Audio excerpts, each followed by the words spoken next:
Pi network video today is related to Pi commerce and map of Pi, okay? Now, to set your expectation, what we're going to test in this recording is the functionality of the Pi pay request QR code option, okay?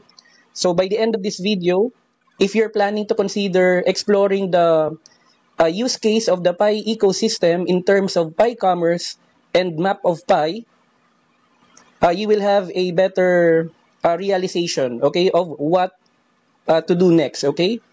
This is coming from the recording of my wife's Pi account, okay, and then you will also see that I'm going to scan my own Pi account on my other phone, okay? Okay, so if I'm going to click on the QR code icon and then scan another Pi account or Pi wallet, so what we're looking at right now is my other phone. We have here my Pi account logged in, okay? So we have remaining balance of 979 Pi. And then I'll just need to log into my own Pi wallet.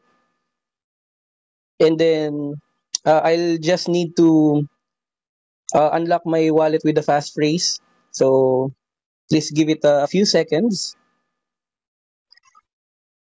Okay, so once we're able to log in, we can see here, I still have a remaining of 34.61 Pi, okay? What I'm going to do on this part is to click on manually add wallet address and then test and click on the Pi QR code option, okay?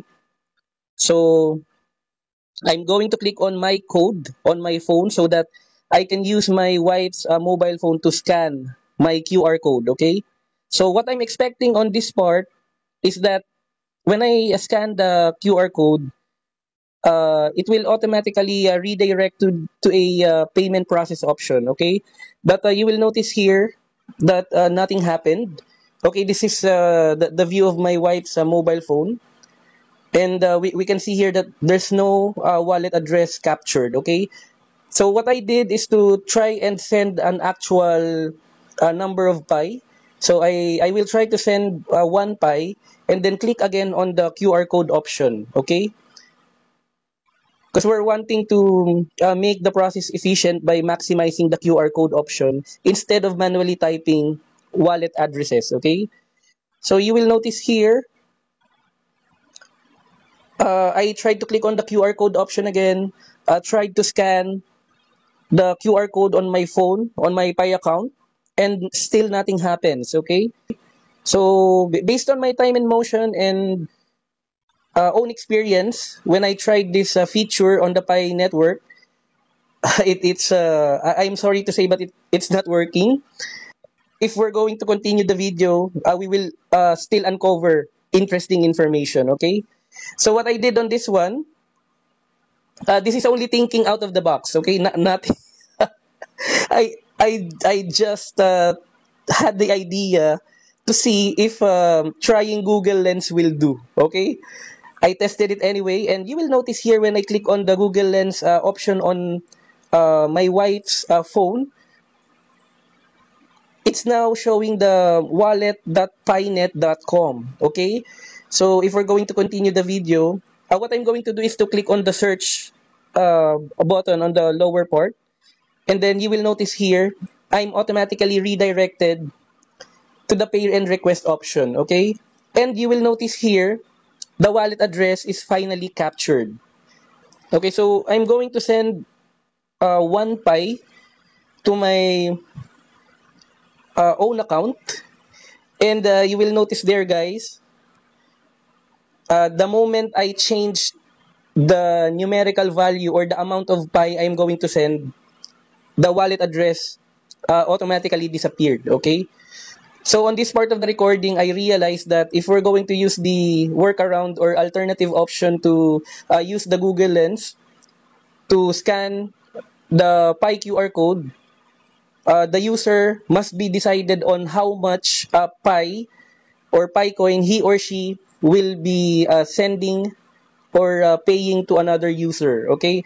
Otherwise, based on my time and motion, initially I typed 1 Pi, but when I tried to change it to 0.1 pi, it automatically deleted the captured wallet address from the Google Lens option a while ago. So realizing this situation, I have no other choice but to redo the process. Okay, so I tried to click again on the Google Lens option on my wife's mobile phone. So you can see there the wallet.pinet.com URL. I need to log in again using my passphrase. Okay, so we can see here that the wallet address appeared again, and in one go, I should be decided on how much Pi I'm going to send to another wallet. Okay, so for this one, I'm deciding to send 0.1 Pi for testing purposes, okay? And you can see here that we're able to proceed with the transaction. After I confirmed, it prompts me that the transaction was successful, and we can even see on our transaction details and history that the payment is successfully sent, okay? So if I'm going to go back to my own Pi account, you will notice here that I'm going to go back to my transaction details, Pi mainnet available balance, and you can see here under history that we're really able to receive the 0.10 Pi coin based on our time and motion, okay? So for this one, guys, my takeaway, I'm honestly, I'm really optimistic with the Pi Commerce use case of the Pi network. I was trying to explore the option to add Pi payments for our customers, for our sewing and clothing business. If only this QR code option is working smoothly, I'll uh, I'll have no second thoughts on my mind if I'm going to proceed. Okay, but you see, when you say do your own research, it doesn't mean that you only need to read articles online or do basic research. Okay, for me, do your own research also involves doing time and motion and doing everything on your own to test if a product or a service or a feature is really working or not. Okay, based on my current state, I'm going to park my decision to explore Pi payment option in the Pi Commerce space and the map of Pi option in our Pi network account. Um, I'm going to monitor this one, and if I'm able to observe that the QR code option is really working smoothly in the Pi app, that's the time that I'm going to upload another update video regarding Pi Commerce and map of Pi, okay? Now, disclaimer statement for our Crypto Bayanihan Web3 wallets. All the information on our YouTube channel is published in good faith and for general information purpose only and not financial advice, okay?